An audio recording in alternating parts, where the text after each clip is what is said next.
Hi, dreamers. Many people ask me, when do you start to rotate your portfolio?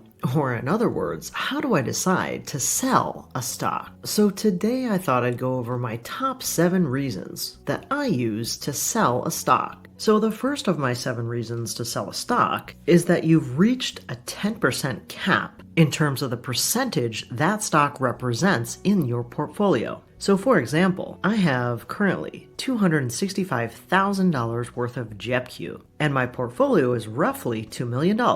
So that lands me a little bit north of 10%, at about 13 to 14%. And so what have I done? I've effectively turned off drip, and although I'm probably not going to be selling any JEPQ, I'm definitely not going to be adding. But overall, I've come across this several times in my investing journey, and so you might as well, where you just continue to add, or maybe one particular stock has started to have outsized growth and now represents a little bit too much inside your portfolio. And so in order to not be too overcommitted and to pay attention to your diversification, having that 10% milestone is a good one to keep in mind when you think about potentially how to rebalance your portfolio, turn off drip, or even start to sell a stock. The second of my top 7 reasons to sell a stock is that the fundamentals of the company or the fund have changed. And if you've been watching for a while, you know I try not to get too mathy or complicated on this channel, because investing doesn't have to be too difficult and overanalyzed.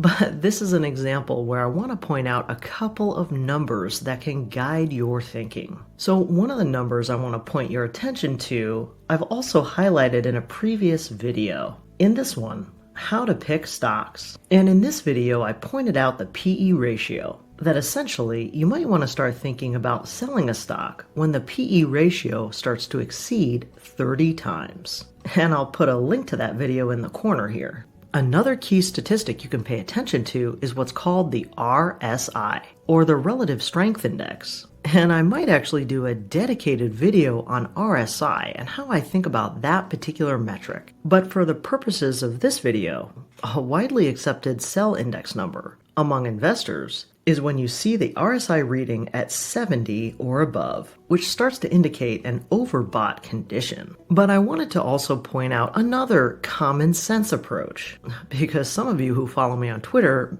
may have noticed that I've mentioned many times that I held Walgreens for about 20 years before I sold it a couple of years ago. And you can see what's happened to this stock price. Pretty devastating over the last 5 years.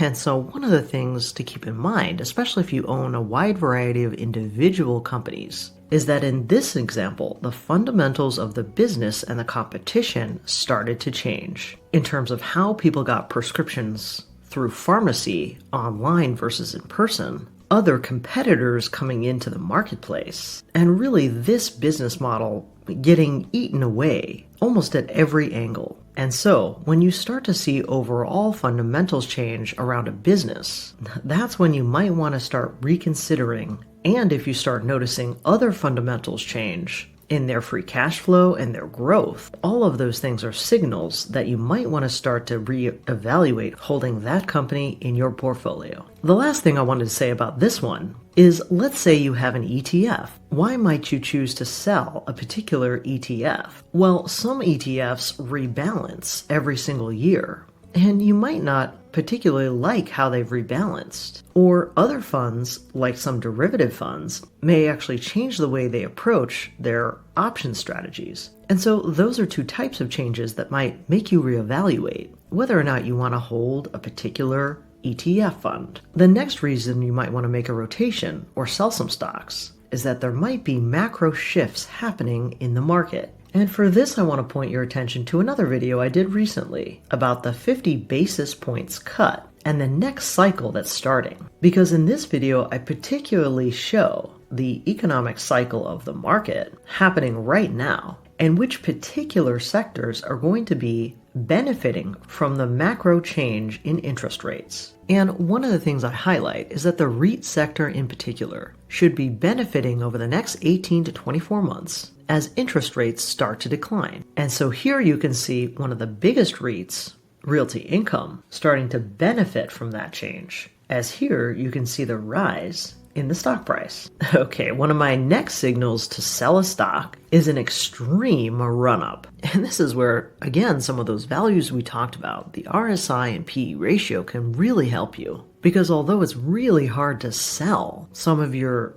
big winners, sometimes it's important to lock in some of the gains that are simply a result of overexuberance and not really a result of business fundamentals in the short term. And so I'll point out one that some folks might not love that I'm pointing out, and that's Tesla. And you can see here a big jump as of late to $267 a share, even though as of late they've missed earnings many times in a row. But here, let me show you another one that might be less controversial. And this is an example of a mistake that I made.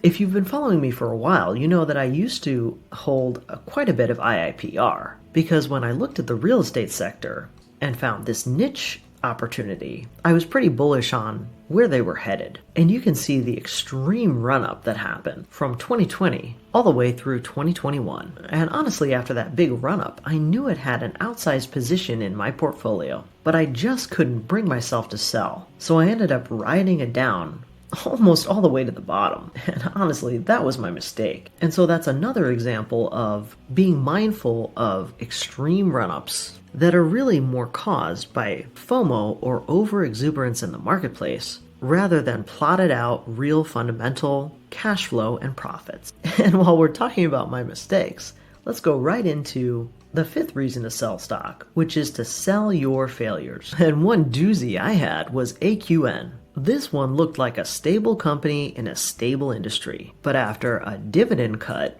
I ended up selling this on its way down. And boy, am I glad I did, because now it's sitting at the ripe price of $4.95. And another reason that's tied to selling your failures is just the opportunity cost of finding something else that has a much higher growth rate. A next potential reason to sell stock is tax loss harvesting. This is more of a tactical, immediate reason to sell. It's where you sell a stock at a loss in order to offset taxes resulting from a gain. And when capital losses are greater than capital gains, investors can deduct up to $3,000 from their taxable income. And if the net losses for a certain year exceed $3,000, the balance can be carried over and deducted on future returns. And this is a strategy that some folks use when they have a sizable investment in taxable accounts and are in a higher tax bracket.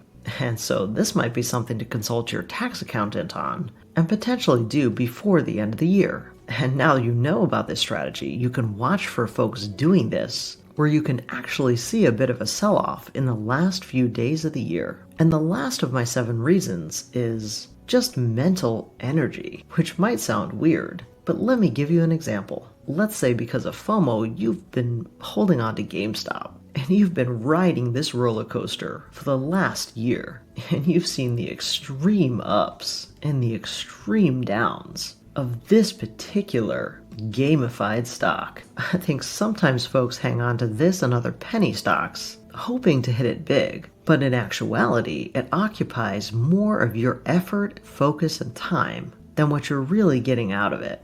And that effort, focus, and time might be better spent on researching growing companies that will pay dividends for decades. And so there you have it, my top 7 reasons to sell a stock. And obviously there's other very obvious reasons to sell a stock, like just simply needing cash in the short term. I'm curious what your reasons are when you sell a stock and make rotations. Let me know what you think in the comments. Well, that's it for today. I hope you enjoyed this dividend income update. And if you want a richer, real-time experience with me, you can always follow me on Instagram or X. And if you're doing your own research using Seeking Alpha, feel free to find the link below to subscribe if you want, no pressure. As always, I encourage you to do your own research, then implement and learn by putting it into practice. And as a reminder, I'm not a financial advisor, so keep in mind these videos are for entertainment and inspiration only. I'll see you on the flip side.